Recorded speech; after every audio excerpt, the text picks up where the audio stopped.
Everyone, good evening, જય Shri Krishna, welcome back to our new vlog. કેમ છો બધા? આઈ હોપ કે બધા મજામાં જ હશો. એન્ડ ગાઈઝ ફાઇનલી અત્યારે વાગી ગયા હતા મસ્ત મજાના 7:30 એન્ડ અત્યારે હવે લાગી હતી જોરદારની ભૂખ. એન્ડ યસ, આજે આપણી મસ્ત મજાની મમ્મી પાસે રિક્વેસ્ટ ને આમ તો જીદ નું કહેવાય, રિક્વેસ્ટ કહેવાય, એક વસ્તુની હતી. અત્યારે ખાવાનું મન થયું હતું દાલ ફ્રાય એન્ડ જીરા રાઈસ. અને મમ્મીની તો જો કે ઓલ ટાઈમ બધી વસ્તુ જોરદાર બને જ છે. એટલે એ કે દાલ ફ્રાય બનાવું જ છું તો આપણે પેલા વ્લોગમાં રેસીપી આપી દઈએ દાલ ફ્રાયની મસ્ત મજાની. તો આજે આપણે મસ્ત મજાનો વ્લોગમાં દાલ ફ્રાયની રેસીપી આવવાની છે. એન્ડ થોડુંક અપડેટ આપણે કરીએ વ્લોગમાં, પછી કમેન્ટ વિશે ચર્ચા કરશું.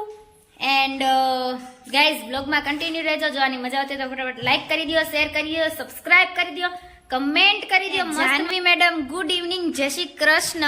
ગુડ ઇવનિંગ, જય શ્રી કૃષ્ણ. કેમ છો બધા? પેપર ચાલુ થઈ ગયા છે એટલે શું કી એક્ઝામ?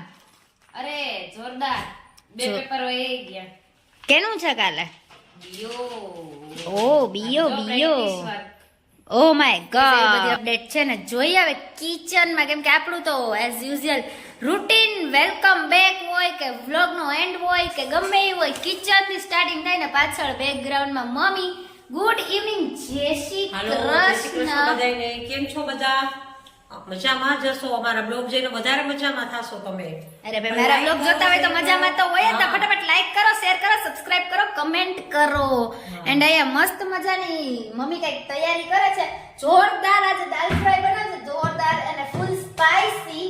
Okay madam? સ્પાઈસી ખાઈ શકો એવી કે અતિશય સ્પાઈસી? ફૂલ સ્પાઈસી. કાનમાંથી ધુવાડા નીકળે એવી? કાનમાંથી ધુવાડા નીકળવા જોઈએ, મોઢામાંથી ધુવાડા નીકળવા જોઈએ. કેમ કે એમ તીખાસ હોવી જરૂરી છે ગાઈઝ. કેટલા મારી જેમ ફૂલ તીખું ખાય છે કમેન્ટમાં કરો. કેમ કે અમારા તીખાનું લેવલ અપ જ છે એમ કે મમ્મી. એટલે ચટણી ધરાવી છે કે તીખું વધારે જોઈએ. ચટણીની અપડેટ તો આમ તમે પાછળ જોઈ જ શકો છો. મસ્ત મજાની એમાં થઈ જ ગઈ છે.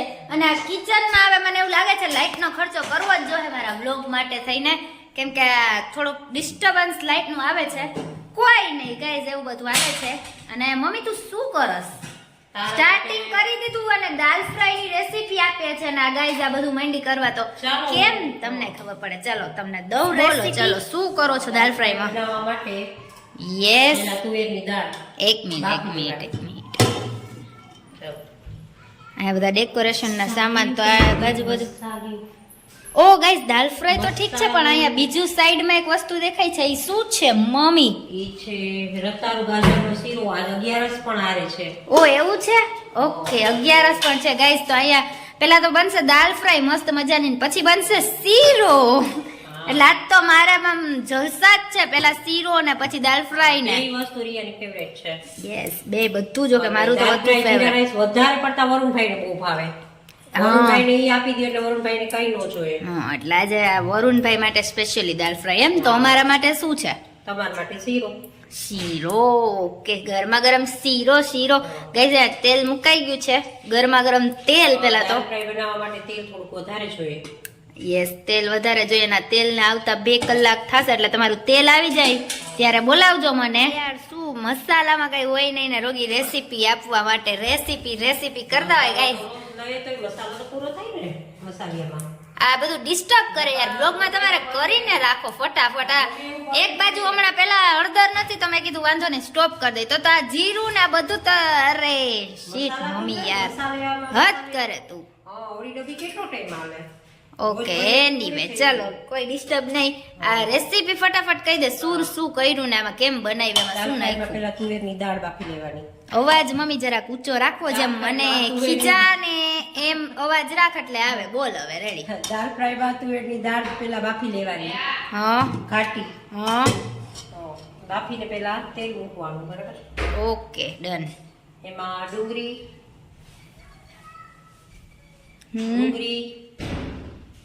લસણ, ઓકે કટિંગ કરેલું, મરચું, આદુ, ઓકે, લાલ મરચા, તમાલપત્રના પાન, આ બધું વઘાર માટે.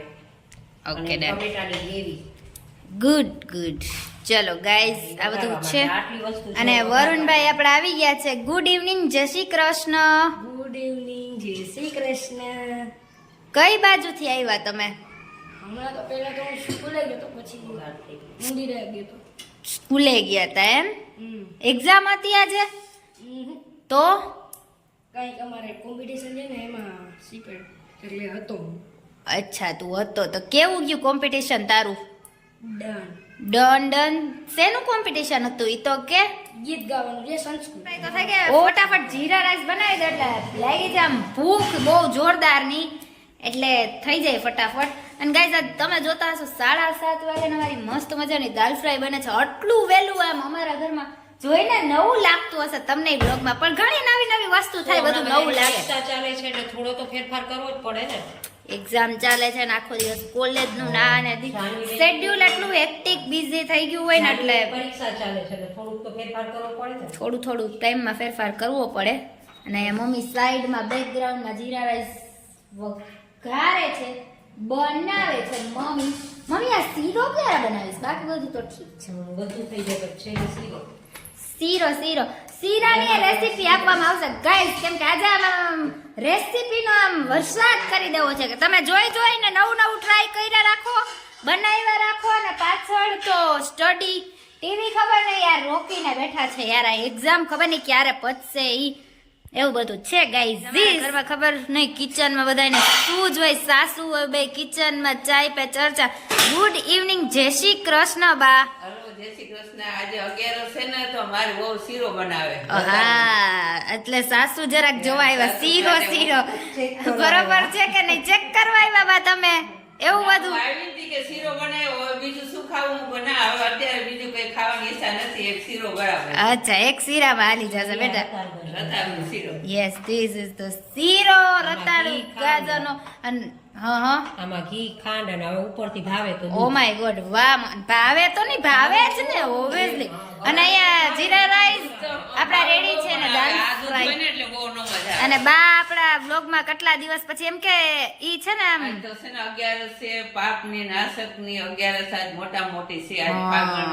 એટલે 11 તમારે છે એમ ને હા આજ મારે તો 11 છે સવાર. એટલે 11 માટે શીરો સ્પેશિયલી ગરમા ગરમ અને આપડા દાળ ફ્રાય ને જીરા રાઈસ રેડી છે ગ્રાઉન્ડમાં દાદી માના લાડલા ખબર નહીં લાડલા oh my god this is the disturbance of mind guys એક એક્ઝામ જોઈને મગજમાં જરાક ખોટું બોલે છે ટેન્શન ખોટું કોણ બોલે એક્ઝામ ક્યાં બ્રો હે તો પણ કે એ પૈસા પૈસા ચલો જાઓ પૈસા ખાવા એવું બધું છે ને ગાઈઝ આપણા સો સ્ટોપર તમને આજ વ્લોગમાં નથી દેખાતા પપ્પા આઈ નો તમે એને મિસ કરો છો પણ થોડુંક હવે બહાર જવાનું હોય એટલે ઈ થોડુંક આમ તેમ ચલાવી લેવાનું ક્યારેક એમાં મિસ તો કરો જ છો આઈ નો આપણા વ્લોગમાં સો સ્ટોપર ને બટ એનીવે ગાઈઝ એવું બધું છે એન્ડ ફાઇનલી આજ તો તું મોડી આવીને તો મેં તો આજ કેટલો સત્સંગ કર્યો 11 સતી બધા પુસ્તકો કઈ વાંધો નહીં અત્યારે આપી દો નાનકડું એવું કીર્તન લઈ લઈએ આપણે બાનું મસ્ત મજાનું ભજન કેમ કે આજે 11 છે ને આપડા જો કે આ વ્લોગમાં તો ભજન આવ્યા નથી એટલે આમ તો જો કે પેલું ભજન બાનું હશે એન્ડ 11 નું ભજન પણ લઈ લઈએ આપણે બા આપવાના છો કે નહીં હવે આપી દો ચાલો આપી દો મસ્ત મજાનું ભજન લઈએ પછી બ્લોગ નો એન્ડ કરીએ મજા આવે એલા ઓકે રેડી ભજન પેલા ભોજન okay ready Yama my term સાબાસ mummy હવે ભૂખ લાગી છે હારી એવી આ જોઈને મોઢામાં પાણી આવે છે હવે હું બેસી જાઉં છું જમવા માટે ફટાફટ રોટલી ચાલશે મજા કરો હાલશે હોય તો બનાવી દો બાકી અમે તો ડાયા માણસ છીએ અમે તો ગમે એ હલાવી જ લઈ રોટલી કરી દો તો ખાઈ લે હું નહીં કરો તો નહીં ખાઈ બીજું શું હોય મેડમ ની યુનિક વસ્તુ ગાઈઝ આ પાઉચ ખોલીએ ને એટલે આવું નીકળે પેન ને યુનિક વાળી પેન બચ્ચી નહીં હો બળિયા આયા ઓ માય ગોડ જાનવી લે અરે પણ આ તારા પાઉચ ની એક દી તૂટ બાકી બધું તો સરસ છે પાઉચમાં પણ આ પાઉચ ચેન્જ કરવાની જરૂર છે બેટા ખર્ચો કર લે ખર્ચો બોલપેન ના ખર્ચા કરે કે નવા વર્ષથી નવું હાલ ને વાંધો નહીં પાઉચ બદલાવેલા છે લુખ્ખું અને હવે બા પાસેથી લઈ લઈએ આપણે મસ્ત મજાનું ભજન તો બા આપી દો મસ્ત મજાનું ભજન શોર્ટ એન્ડ સ્વીટ ચલો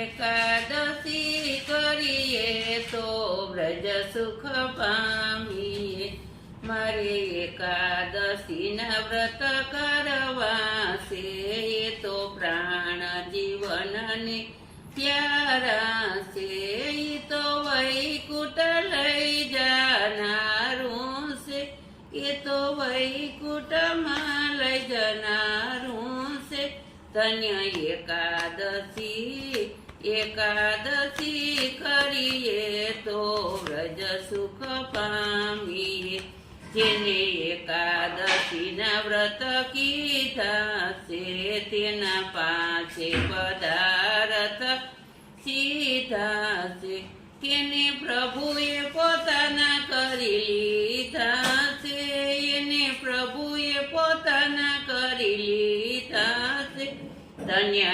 એકાદશી એકાદશી મારે ગંગા ઘાટે જાવું છે મારે યમુના જળમાં નાવું છે મારે ભવસાગર તરી જાવું છે મારે ભવસાગર તરી જાવું છે ધન્ય એકાદશી એકાદશી કરીએ તો વૈકુટ પામીએ જેને બારે માસ કરી એકાદશી તેને પ્રભુએ પોતાના કરી લીધા છે ઈ તો વૈકુટમાં જય વસનારા છે એ તો વૈકુટમાં જય વસનારું છે ધન્ય એકાદશી એકાદશી કરીએ તો વ્રજ સુખ પામીએ રાજાએ અમારી છે વ્રત કીધા છે દંડ દુર્વાસાએ લીધા છે રસ કલ્યાણ રાયે પીધા છે રસ કલ્યાણ રાયે પીધા છે ધન્ય એકાદશી એકાદશી કરીએ તો વ્રજ સુખ પામી કૃષ્ણ કનૈયા લાલ કી જય શ્રી વલ્લભાઈ સખી ગુડ વાહ guys thank you so much બા very nice bhajan about that and yes આવા ભજનમાં શું હતું એકાદશી કરીએ તો વ્રત એકાદશી છે. એટલે થોડુંક આમ થોડું રહેવાનું કરો એટલે શું તમને જીવનમાં હું કહેવાનો મિનિંગ હતો ભજનનો સફળ થાય એમ થોડાક વ્રત કરો પૂજા પાઠ કરો એવું બધું હતું શોર્ટ એન્ડ સ્વીટ બસ એવું બધું હતું ગાઈઝ એન્ડ ફાઇનલી મસ્ત મજાનું ભજન સાંભળી લીધું હોય જો આપણે કઈ કરી તો પ્રભુ આપણા માટે કરે એમ ઓકે યસ એવું બધું હતું એન્ડ હવે ફાઇનલી મસ્ત મજાનું ભજન જો તમને ગમ્યું હોય તો ફટાફટ લાઈક કરી દો શેર કરી દો સબસ્ક્રાઇબ કરો ને મસ્ત મજાની કમેન્ટ કરો અને વિડીયો છે ને જોવાની મજા આવતી તો ફટાફટ શેર કરો પહેલા તો એટલે જેથી કરીને વધારે ને વધારે લોકોને જોવા મળે આપણા વિડીયોઝ ગાઈઝ પહેલાની જેમ ફટાફટ સપોર્ટ કરો ને ફટાફટ સબસ્ક્રાઇબ કરો ફટાફટ એવું બધું છે એન્ડ બસ ગાઈઝ આજના વ્લોગનો એન્ડ પણ અહીંયા જ કરી દઈએ આઈ હોપ કે તમને જોવાની મજા આવી હશે આવી હોય તો લાઈક કરો શેર કરો સબસ્ક્રાઇબ કરો by everyone thank you so much for watching this video